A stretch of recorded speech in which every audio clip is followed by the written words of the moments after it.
Lectura del libro del Deuteronomio.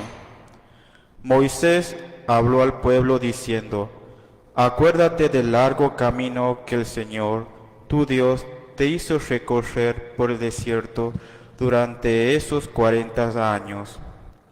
Allí Él te afligió y te puso a prueba para conocer el fondo de tu corazón y ver si eres capaz o no de guardar sus mandamientos. Te afligió y te hizo sentir hambre, pero te dio a comer el maná, ese alimento que ni tú ni tus padres conocían, para enseñarte que el hombre no vive solamente de pan, sino de todo lo que sale de la boca del Señor. No olvides al Señor, tu Dios, que te hizo salir de Egipto, de un lugar de esclavitud, y te condujo por ese inmenso y temible desierto, entre serpientes abrasadoras y escorpiones. No olvides al Señor, tu Dios, que en esa tierra sedienta y sin agua hizo brotar para ti agua de la roca, y en el desierto te alimentó con el maná, un alimento que no conocieron tus padres. Es palabra de Dios.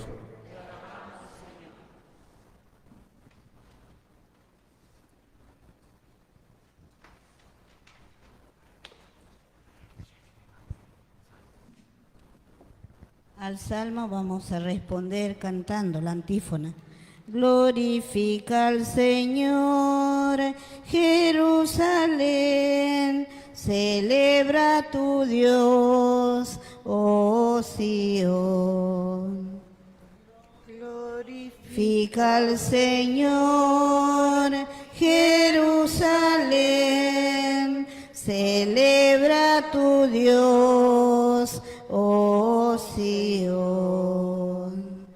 Glorifica al Señor Jerusalén, alaba a tu Dios Sión. Él reforzó los cerrojos de tus puertas y bendijo a tus hijos dentro de ti.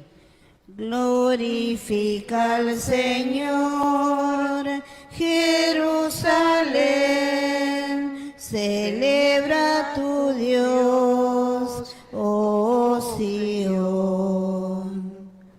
Él asegura la paz en tus fronteras y te sacia con lo mejor del trigo. Envía su mensaje a la tierra, su palabra corre velozmente.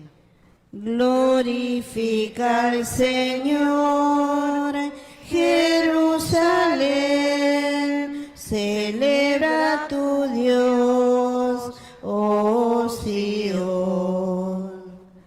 Revela su palabra a Jacob, sus preceptos y mandatos a Israel. A ningún otro pueblo trató así, ni le dio a conocer sus mandamientos.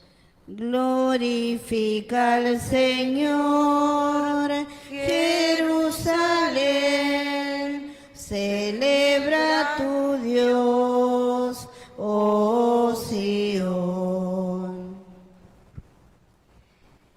San Pablo, en la segunda lectura, nos expresa el grave compromiso de unidad comunitaria entre todos los cristianos por la participación del cuerpo y la sangre de Cristo.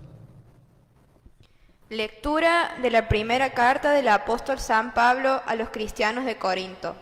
Hermanos, la copa de bendición que bendecimos, ¿no es acaso comunión con la sangre de Cristo? ¿Y el pan que partimos, no es comunión con el cuerpo de Cristo? Ya que hay un solo pan, todos nosotros, aunque somos muchos, formamos un solo cuerpo, porque participamos de ese único pan. Palabra de Dios. Te alabamos, Señor. Jesús nos manifiesta que Él es el pan para la vida del mundo. Aclamémoslo en su santo evangelio. De pie, hermanos, para la proclamación de la palabra.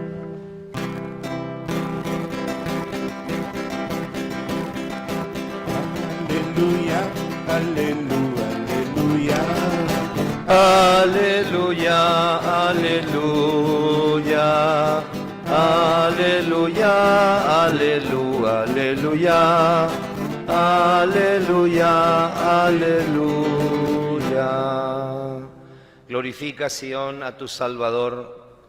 Aclama con himnos y cantos a tu jefe y tu pastor. Glorifícalo cuando puedas, porque Él está sobre todo elogio, y nunca lo glorificarás bastante. El motivo de alabanza que hoy se nos pone es el pan que da la vida, el mismo pan que en la cena Cristo entregó a los 12 congregados como hermanos. Alabemos este pan con entusiasmo, alabémoslo con alegría, que resuene nuestro júbilo ferviente, porque hoy celebramos el día en que se renueva la institución de este sagrado banquete. En esta mesa del nuevo Rey, la Pascua de la nueva alianza pone fin a la Pascua antigua. El nuevo rito sustituye al viejo, las sombras se disipan ante la verdad, la luz ahuyenta las tinieblas. Lo que Cristo hizo en la cena mandó que se repitiera en memoria de su amor. Instruidos con su enseñanza, consagramos el pan y el vino para el sacrificio de la salvación.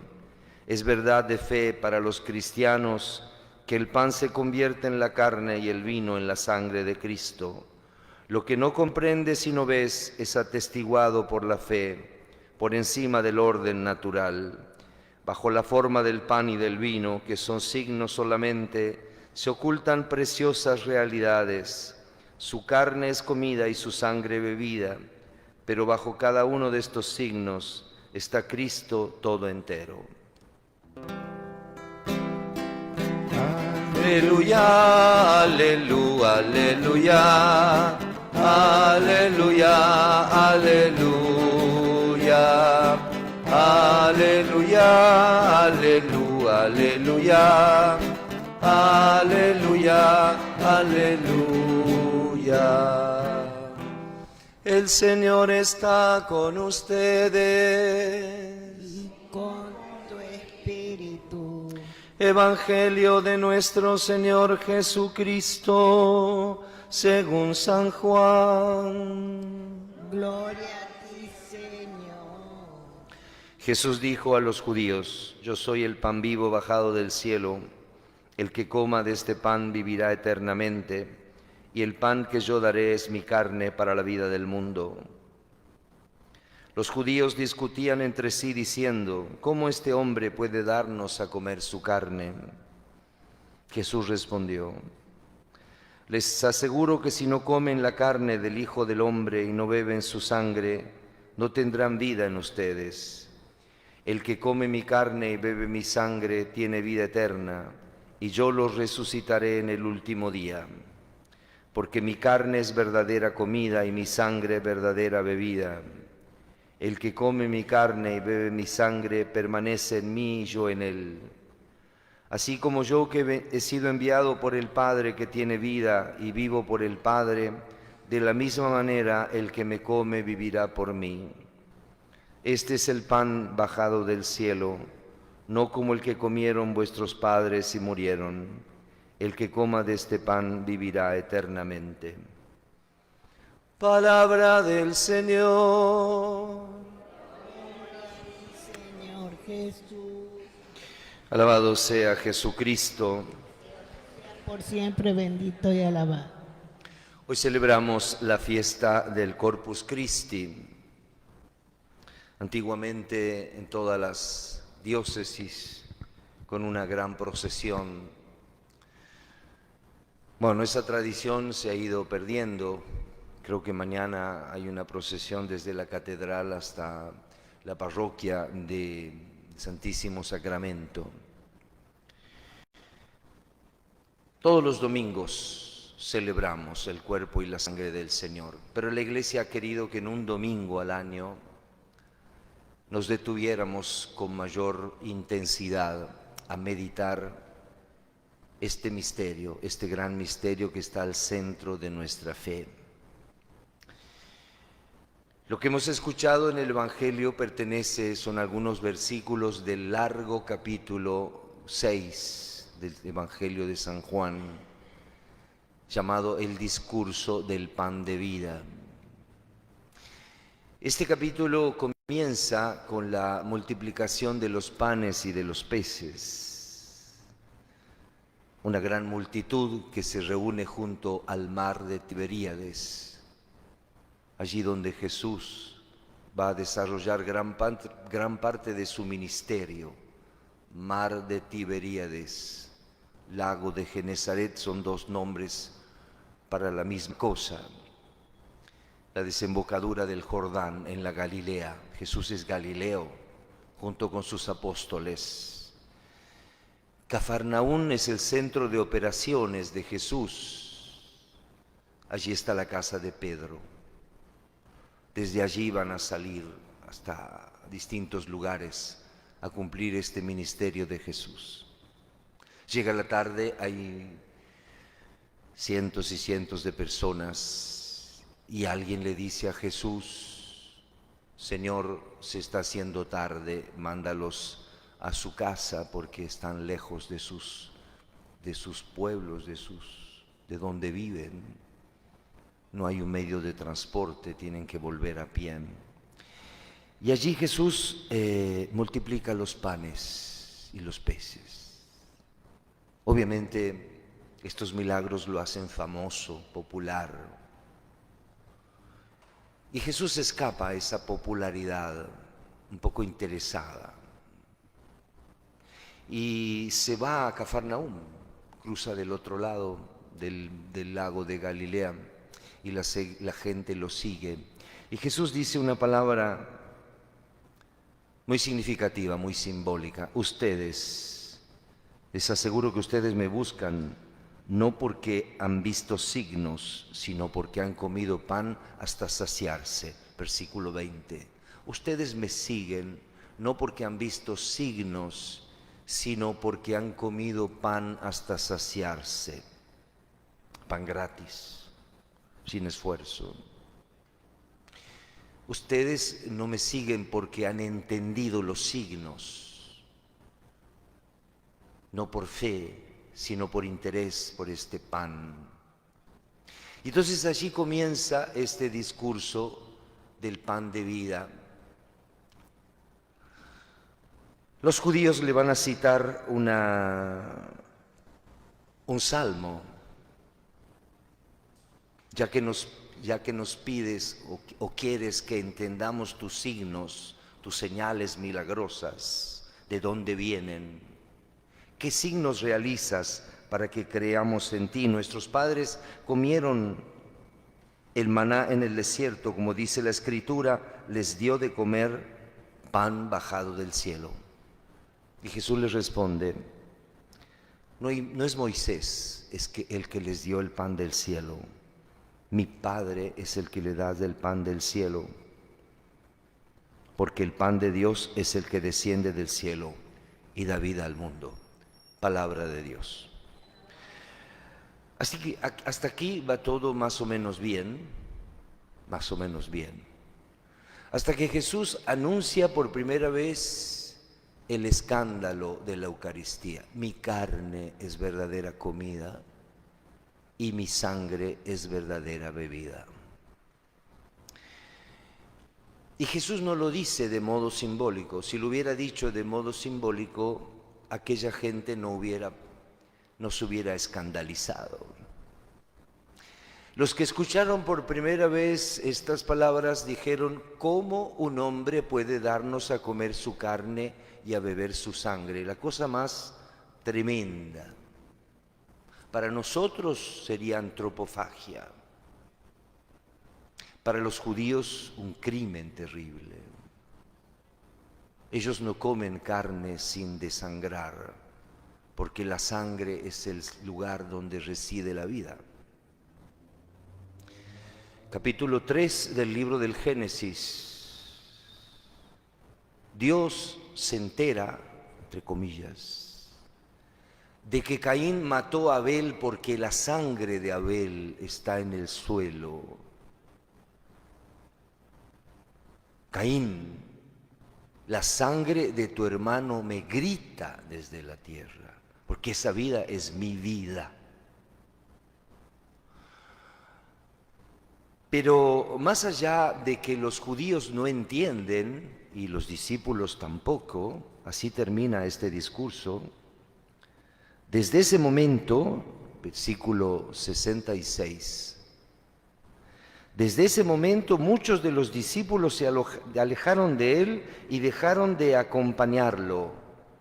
Qué duras son estas palabras. ¿Quién puede entender estas palabras? Y Jesús les dice, ¿también ustedes quieren irse?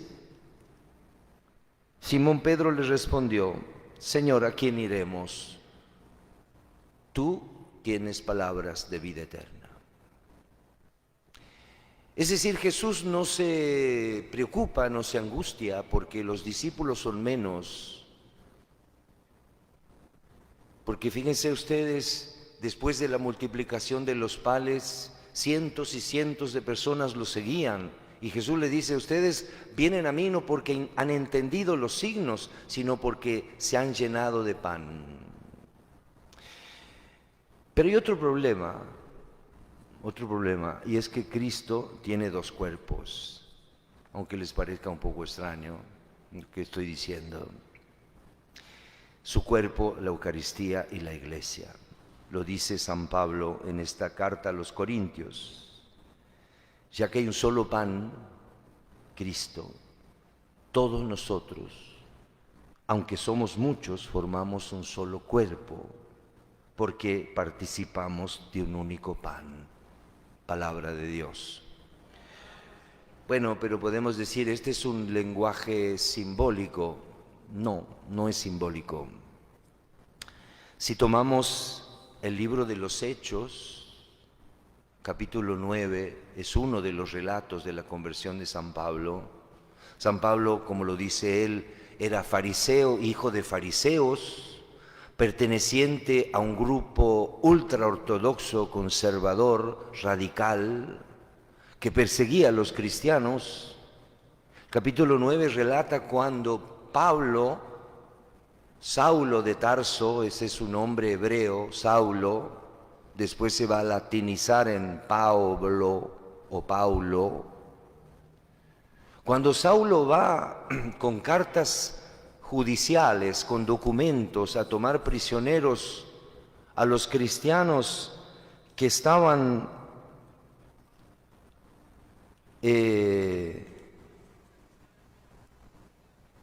no me acuerdo exactamente la ciudad donde va Pablo en ese momento, dice el libro de los Hechos, Pablo respiraba amenazas de muerte contra los discípulos del Señor, amenazas de muerte contra los discípulos del Señor. Se presentó al sumo sacerdote y le pidió cartas para las sinagogas de Damasco, estoy confundiendo con Cafarnaúm.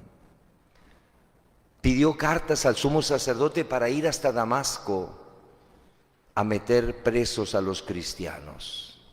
Y en ese momento se le aparece Jesús. Así comienza el camino de conversión de Pablo. Jesús se le aparece y le dice, Saulo, Saulo, ¿por qué me persigues? Y Saulo le responde, Señor, no te conozco. Es interesante porque Cristo, esto está en el capítulo 9 del libro de los Hechos, Cristo no está físicamente. El Cristo histórico ha terminado su camino. Cristo ha muerto, ha resucitado y ha subido a los cielos. Cristo no le dice a Saulo, ¿por qué persigues a mis hermanos? ¿Por qué persigues a los cristianos? Él le dice, ¿por qué me persigues a mí? Señor, no te conozco. Y entonces ahí esa voz que le habla le da instrucciones a Saulo para que en Damasco encuentre a un tal Ananías. Saulo queda ciego, temporalmente ciego, para que un tal Ananías lo instruya, le imponga las manos y Saulo empieza este nuevo camino. Entonces, decía recién, Cristo tiene dos cuerpos, el cuerpo de la Eucaristía, su presencia real, como decimos, cuerpo, sangre, alma y divinidad, y la Iglesia, su cuerpo místico, con el que Él se identifica. Por lo tanto, yo no puedo odiar a un hermano y comulgar con Cristo. No puedo comulgar con Cristo y hacer daño a mis hermanos. No puedo decir que soy cristiano y ser uno que no anuncia el Evangelio. No puedo rechazar a los miembros de Cristo y comulgar con Cristo cabeza. Porque podremos escuchar estas parábolas de Jesús. ¿Por qué me persigues? Pero Señor, si yo voy a misa, pero a fulano de tal no lo quieres, lo criticas, lo condenas, lo rechazas. Por eso es hermoso este pasaje: Saulo, Saulo, ¿por qué me persigues?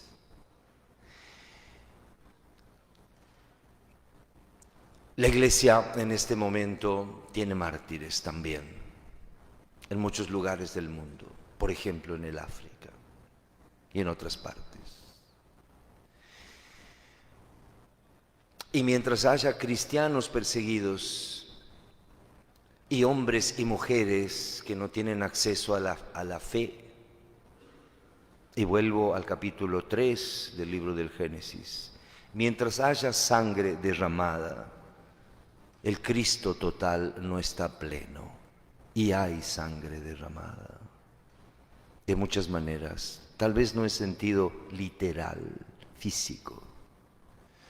Mientras haya hombres, mujeres, niños que no tengan acceso a la cultura, a la comida,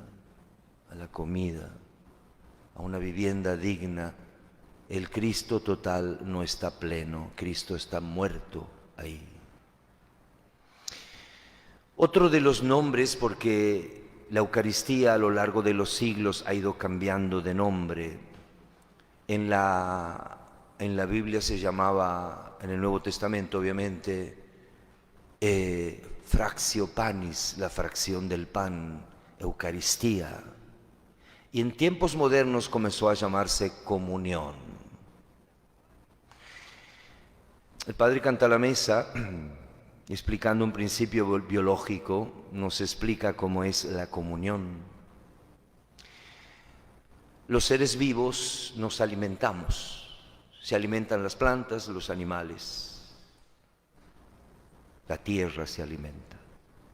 Y el principio superior absorbe el principio inferior. Los herbívoros, la vaca come pasto, y comiendo pasto asimila los elementos inferiores que tiene ese pasto. El pasto está agarrado a la tierra de donde recibe el nutriente. Y después nosotros nos comemos los animales para nutrirnos, para recibir proteínas. Con la Eucaristía sucede algo parecido, pero al revés.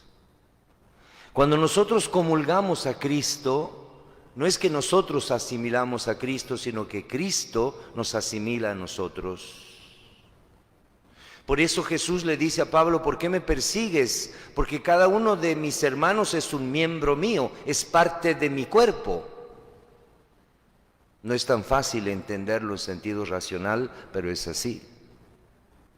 Por eso lo dice San Pablo en esta carta a los cristianos de Corinto: ya que hay un solo pan, Cristo, todos nosotros, aunque somos muchos, formamos un solo cuerpo, porque participamos de un único pan. Y participando de ese pan nos hacemos Cristo. Y por eso yo no puedo rechazar a otro hermano que es parte de ese Cristo. Pidámosle a Jesús que poco a poco el Espíritu Santo nos haga comprender este gran misterio. Que así sea.